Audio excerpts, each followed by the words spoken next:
എല്ലാ കൂട്ടുകാർക്കും വീണ്ടും ഒരു പുതിയ വീഡിയോയിലേക്ക് സ്വാഗതം. ഇന്ന് നമുക്ക് വെറും 10 മിനിറ്റും കൊണ്ട് നല്ലൊരു അടിപൊളി റവ കേക്ക് തയ്യാറാക്കാം. മുട്ടയോ തൈരോ ഒന്നും ചേർക്കാതെ നല്ല സോഫ്റ്റും ടേസ്റ്റിയുമായിട്ടുള്ളൊരു കേക്കാണ് നമ്മൾ തയ്യാറാക്കുന്നത്. ഈ വീഡിയോ ഇഷ്ടമാവുകയാണെങ്കിൽ ഒന്ന് ലൈക്ക് ചെയ്യണം. അതുപോലെ ഫ്രണ്ട്സിനും റിലേറ്റീവ്സിനും ഒക്കെ ഒന്ന് ഷെയർ ചെയ്ത് കൊടുക്കുകയും ചെയ്യണം. പിന്നെ ഞങ്ങളുടെ ചാനൽ സബ്സ്ക്രൈബ് ചെയ്യാത്ത കൂട്ടുകാർ ആരെങ്കിലും ഉണ്ടെങ്കിൽ ഒന്ന് സബ്സ്ക്രൈബ് സപ്പോർട്ട് ചെയ്യുകയും ചെയ്യണേ. പിന്നെ ആ ബെല്ലൈക്കൺ ഒന്ന് എനേബിൾ ചെയ്തേക്കണേ. അതുപോലെ ഈ വീഡിയോ ഉണ്ടല്ലോ ഒന്ന് ഹൈപ്പ് ചെയ്ത് സപ്പോർട്ട് ചെയ്യാനും മറക്കരുതേ. എങ്കിലിത് എങ്ങനെയാണ് തയ്യാറാക്കുന്നത് നമുക്ക് നോക്കാം. ഞാൻ ഇതുപോലെ ഒരു മിക്സഡ് ജാർ എടുത്തിട്ടുണ്ട്. ഇതിലോട്ട് നമ്മൾ ഇട്ട് കൊടുക്കുന്നത് 1 കപ്പ് റവയാണ്, വറക്കാത്ത റവയാണ് എടുത്തിരിക്കുന്നത് കേട്ടോ. ഇനി ഇതിലോട്ടുണ്ടല്ലോ നമുക്കൊരു 1/2 കപ്പ് പഞ്ചസാര ചേർത്ത് കൊടുക്കാം. ഇനി ഇതിലോട്ടുണ്ടല്ലോ നമുക്ക് 3 സ്പൂൺ മൈദയും, വലിയ സ്പൂണിന് 3 സ്പൂൺ മൈദയാണ് ചേർത്ത് കൊടുക്കുന്നത് കേട്ടോ. പിന്നെ 2 സ്പൂൺ പാൽപ്പൊടിയും കൂടെ ചേർക്കാം.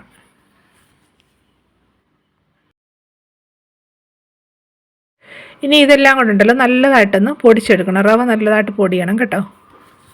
നമ്മളിത് നല്ലതായിട്ടൊന്ന് പൊടിച്ചെടുത്തിട്ടുണ്ട്. ഇത് നമുക്കുണ്ടല്ലോ ഒരു ബൗളിലോട്ട് മാറ്റാം.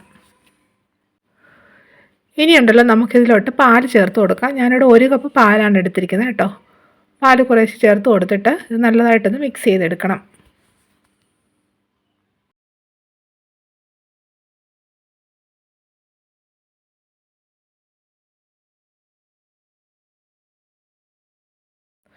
പാലെല്ലാം ചേർത്ത് കൊടുത്ത് നമ്മളിത് നല്ലതായിട്ടൊന്ന് ഇളക്കിയെടുത്തിട്ടുണ്ട്.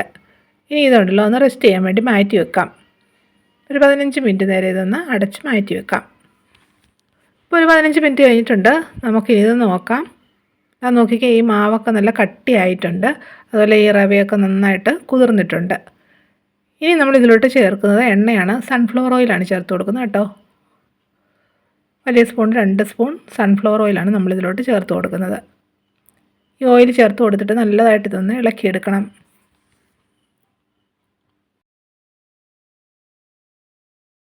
ഇനി ഇതിലോട്ടുണ്ടല്ലോ നമുക്ക് 1 ടീസ്പൂൺ ബേക്കിംഗ് പൗഡറും 1/4 ടീസ്പൂൺ ബേക്കിംഗ് സോഡയും കൂടെ ചേർത്ത് കൊടുക്കാം, സോഡാപ്പൊടി.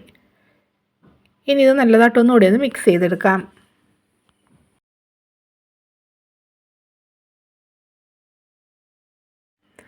ഇനി ഒരു നല്ല ഫ്ലേവർ കിട്ടാൻ ഇതിലോട്ട് 1/2 ടീസ്പൂൺ വാനില എസൻസും കൂടെ ചേർത്ത് കൊടുത്തിട്ട് നല്ലതായിട്ട് ഒന്നുകൂടി ഒന്ന് ഇളക്കിയെടുക്കാം. വാനില എസൻസ് ഇല്ല എങ്കിൽ 1/2 ടീസ്പൂൺ ഏലക്കാപ്പൊടി ചേർത്ത് കൊടുത്താലും മതി കേട്ടോ. അപ്പോൾ നമ്മുടെ ഈ കേക്കിന് വേണ്ട മാവൊക്കെ റെഡി ആയിട്ടുണ്ട്. ഇത് നമുക്ക് അങ്ങോട്ട് മാറ്റി വെക്കാം. നമ്മൾ ഈ കേക്ക് തയ്യാറാക്കുന്നത് ഇതുപോലൊരു ഉണ്ണിയപ്പച്ചട്ടിയിലാണ്. നമ്മൾ തയ്യാറാക്കുന്നത് റവ മിനി കേക്കാണ്. ഇനി ഇതിലോട്ട് നമുക്ക് സ്വല്പം സൺഫ്ലവർ ഓയിലൊന്ന് ബ്രഷ് ചെയ്ത് കൊടുക്കാം. ഇനി ഇതിലോട്ട് നമ്മൾ തയ്യാറാക്കി വെച്ചിരിക്കുന്ന കേക്കിൻ്റെ ബാറ്റർ ഒഴിച്ചു കൊടുക്കണം. 3/4 ഭാഗത്തോളം ഒഴിച്ചു കൊടുത്താൽ മതി കേട്ടോ. അല്ലെങ്കിൽ ഈ കേക്ക് ഉണ്ടല്ലോ ബേക്ക് ആവുന്ന സമയത്ത് ആ കുഴിയുടെ വെളിയിലോട്ട് ഇറങ്ങി വരാൻ ചാൻസ് ഉണ്ട്. അതുകൊണ്ട് ഒരു 3/4 ഭാഗത്തോളം ഒഴിച്ചു കൊടുത്താൽ മതി. എന്നിട്ട് ഇതേ രീതിയിൽ നിന്ന് ടാപ്പ് ചെയ്തെടുക്കണം. ഇനി നമ്മൾ എങ്ങനെയാണ് ബേക്ക് ചെയ്യുന്നതെന്ന് നോക്കാം. ഞാൻ ഇതുപോലൊരു പഴയ ഒരു പാൻ എടുത്തിട്ടുണ്ട്.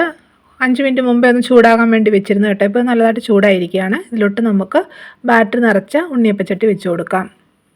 എന്നിട്ട് ഇതൊന്ന് അടച്ച് വെച്ചിട്ടൊന്ന് കുക്ക് ചെയ്തെടുക്കണം. ആദ്യം 3 മിനിറ്റ് ഈ സ്റ്റൗവിൻ്റെ ഫ്ലെയിം ഒന്ന് മീഡിയത്തിലാക്കി കൊടുക്കണം കേട്ടോ. അപ്പോഴത്തേക്ക് ഉണ്ണിയപ്പച്ചട്ടി നല്ലതായിട്ട് ചൂടൊക്കെ ഒന്ന് പിടിക്കും. അതിനുശേഷം സ്റ്റൗവിൻ്റെ ഫ്ലെയിം ഒന്ന് ലോ ആക്കി കൊടുത്ത് ഒരു 7 മിനിറ്റോളം ഇതൊന്ന് കുക്ക് ചെയ്തെടുക്കണം. ഇപ്പോൾ ഇത് ബേക്ക് ചെയ്യാൻ വെച്ചിട്ടൊരു 10 മിനിറ്റ് ആയിട്ടുണ്ട്. ഇപ്പം നമ്മുടെ കേക്കൊക്കെ റെഡി ആയിട്ടുണ്ട്. ഇത് വെന്തോന്ന് ഇതുപോലെ ടൂത്ത് പിക്ക് ഉപയോഗിച്ചിട്ടൊന്ന് കുത്തി നോക്കാം. നല്ലതായിട്ട് വെന്തിട്ടുണ്ട്. ഇനി നമുക്കുണ്ടല്ലോ ഈ കേക്ക് ഈ ഉണ്ണിയപ്പച്ചട്ടിയിൽ നിന്ന് ഇളക്കിയെടുക്കാം. ഇതാ നോക്കി, നമ്മുടെ ഈ റവ കേക്ക് നല്ല പെർഫെക്റ്റ് ആയിട്ട് തന്നെ കിട്ടിയിട്ടുണ്ട്. 10 മിനിറ്റ് കൊണ്ട് നമുക്ക് റെഡിയാക്കി എടുക്കാൻ പറ്റുന്ന നല്ല സോഫ്റ്റും ടേസ്റ്റിയുമായിട്ടുള്ള കേക്കാണിത്. ഇത് നമുക്ക് ഈ ചട്ടിയിൽ നിന്ന് ഇളക്കി മാറ്റാം.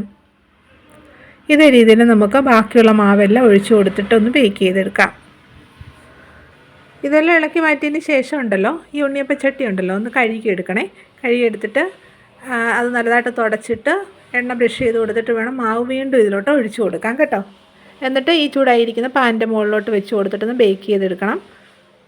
ചൂടായിരിക്കുന്ന ഉണ്ണിയപ്പച്ചട്ടിയിലോട്ട് മാവ് ഒഴിച്ചു കൊടുത്താൽ നമുക്കിത് പെർഫെക്റ്റായിട്ട് ചെയ്തെടുക്കാൻ പറ്റത്തില്ല. അതുകൊണ്ടാണ് കേട്ടോ. കുട്ടികൾക്കും വലിയവർക്കും എല്ലാം ഈ കേക്ക് ഇഷ്ടമാകും. നിങ്ങളെല്ലാവരും ട്രൈ ചെയ്ത് നോക്കണം കേട്ടോ. അപ്പം നമ്മുടെ കേക്കെല്ലാം നമ്മൾ റെഡിയാക്കി എടുത്തിട്ടുണ്ട്. നല്ല സോഫ്റ്റും ടേസ്റ്റിയുമായിട്ടുള്ള കേക്കാണിത്. നമ്മൾ മുട്ടയോ തൈരോ ഒന്നും തന്നെ ചേർത്തിട്ടില്ല. അതുപോലെ ഇത് ബേക്ക് ചെയ്യാൻ ഓവനോ ഒന്നും തന്നെ വേണ്ട, പെട്ടെന്ന് തന്നെ റെഡിയാക്കി എടുക്കാൻ പറ്റും. എല്ലാവരും ഒന്ന് ട്രൈ ചെയ്ത് നോക്കണം. ഉണ്ടാക്കി നോക്കിയിട്ട് നിങ്ങളുടെ അഭിപ്രായങ്ങൾ കമൻറ്റ് ചെയ്യാൻ മറക്കരുതേ. വീണ്ടും ഇതുപോലെ പുതിയ വീഡിയോ ആയിട്ട് വരുന്നതായിരിക്കും. Bye bye.